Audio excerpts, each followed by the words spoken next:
Horas, Salam Reformanda, Masiha Holongan.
Selamat pagi, Amang dan Inang.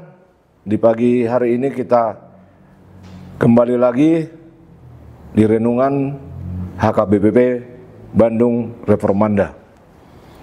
Sebelum kita mendengarkan renungan, mari kita bersatu di dalam doa. Tuhan Yesus yang baik, pada saat ini kami datang ke hadirat-Mu dengan hati yang penuh syukur. Kami percaya bahwa hanya oleh kasih karunia-Mu kami diselamatkan, bukan karena kekuatan atau kebaikan kami, tetapi karena anugerah-Mu yang begitu besar. Ya Tuhan, saat ini kami hendak mendengarkan firman-Mu. Buka hati dan pikiran kami, supaya kami mengerti kebenaran-Mu. Jadikan firman-Mu bukan sekedar pengetahuan, tetapi kekuatan yang mengubah hidup kami setiap hari.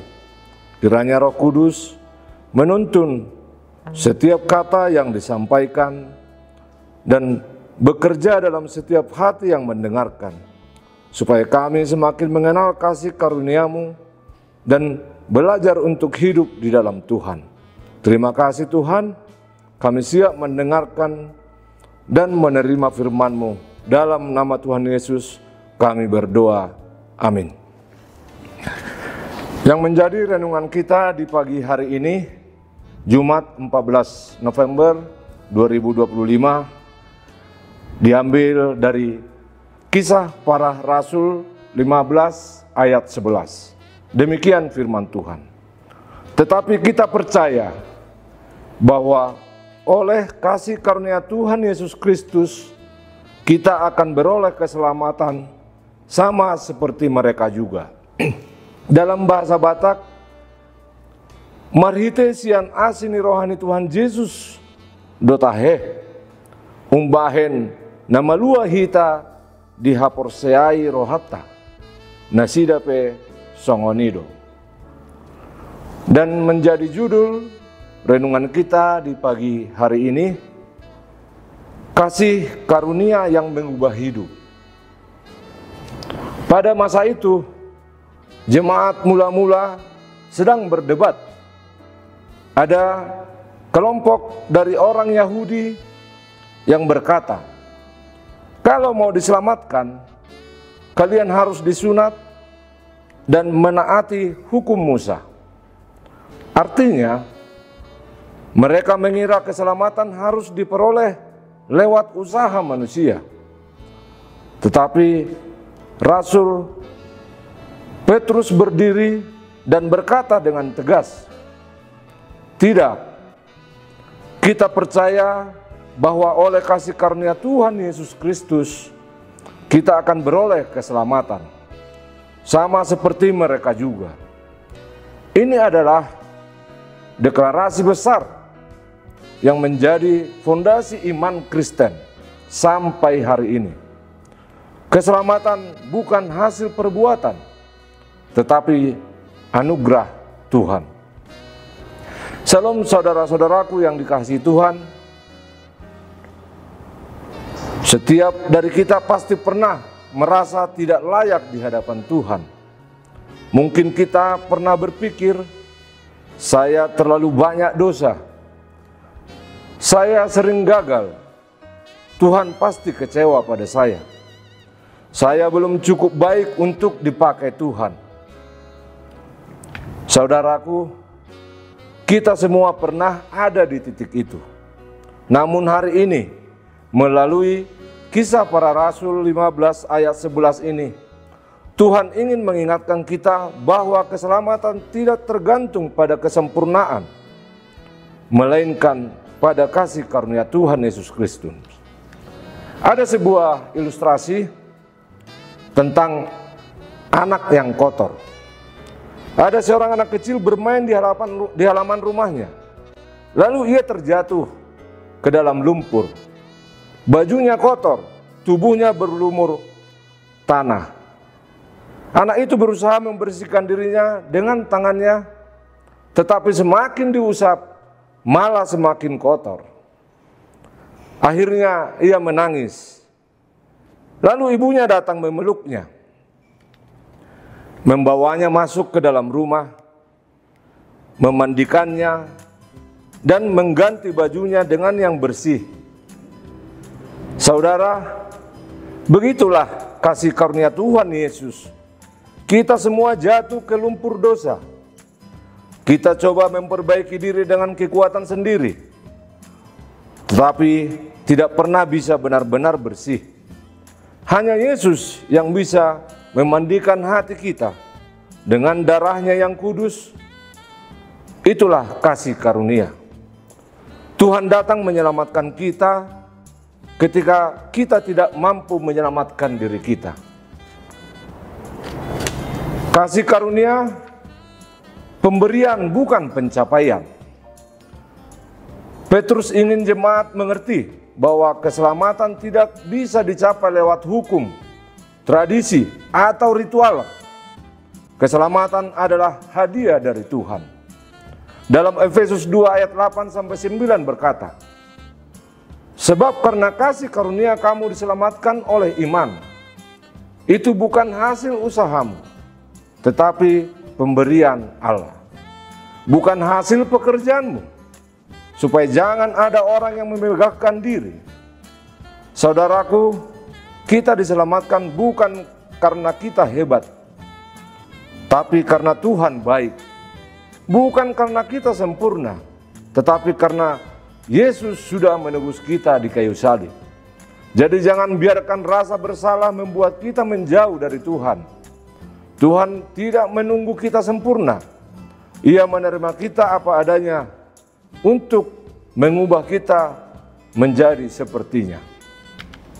Kasih karunia juga mengajarkan untuk tidak menghakimi. Waktu itu orang Yahudi merasa lebih rohani dari orang yang bukan Yahudi.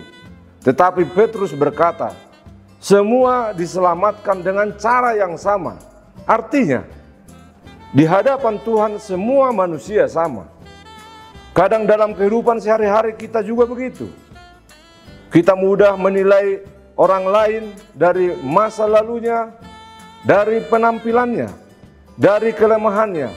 Padahal Tuhan melihat hati, bukan tampilan luar. Kalau Tuhan mau menerima orang yang dulu berdosa, siapa kita yang menolak? Kalau Tuhan mau mengampuni, siapa kita yang menyimpan dendam? Mari kita belajar hidup dengan hati penuh kasih. Gereja yang sejati bukan tempat orang yang sempurna, tetapi tempat orang berdosa yang sedang dipulihkan oleh kasih karunia Tuhan. Kasih karunia juga bisa merubah cara hidup kita. Kasih karunia bukan izin untuk hidup sembarangan. Kasih karunia adalah kekuatan untuk hidup benar. Titus 2 ayat 11-12 berkata, kasih karunia Allah mendidik kita supaya kita meninggalkan kefasikan dan hidup bijaksana, adil, dan beribadah. Kalau kita sungguh sadar betapa besar pengorbanan Yesus, kita tidak akan bermain-main dengan dosa. Kita akan berkata, Tuhan, Engkau sudah menebusku dengan darah-Mu. Aku mau hidup menyenangkan hati-Mu. Hidup dalam kasih karunia berarti hidup dengan syukur, rendah hati, dan kasih. Kita taat bukan supaya diselamatkan, tetapi karena kita sudah diselamatkan. Amang dan Inang, serta saudara-saudaraku yang terkasih, Petrus berkata, kita percaya bahwa oleh kasih karena Tuhan Yesus Kristus kita diselamatkan. Hari ini, jika engkau merasa gagal, jatuh, atau tidak layak, datanglah kepada Tuhan Yesus Kristus. Dia tidak akan menolakmu. Demikianlah firman di pagi hari ini. Tuhan memberkati kita semua. Mari kita bersatu di dalam doa. Tuhan Yesus, terima kasih karena Engkau menyelamatkan kami, bukan karena perbuatan kami, tapi karena kasih karunia-Mu. Ampuni kami kalau sering merasa tidak layak di hadapan-Mu ya Tuhan, atau bahkan menghakimi orang lain. Hari ini kami mau hidup dalam kasih karunia-Mu ya Tuhan. Hidup yang penuh syukur, hidup yang penuh ketaatan. Biarlah kiranya juga Tuhan yang menuntun hidup kami dalam keseharian kami. Tuhan juga berkati Tuhan pekerjaan kami di pagi hari ini, apapun aktivitas kami, Tuhanlah yang selalu menyertai kami. Di dalam nama Tuhan Yesus Kristus, kami berdoa dan mengucap syukur. Amin.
Mari kita berdoa doa Bapa kami.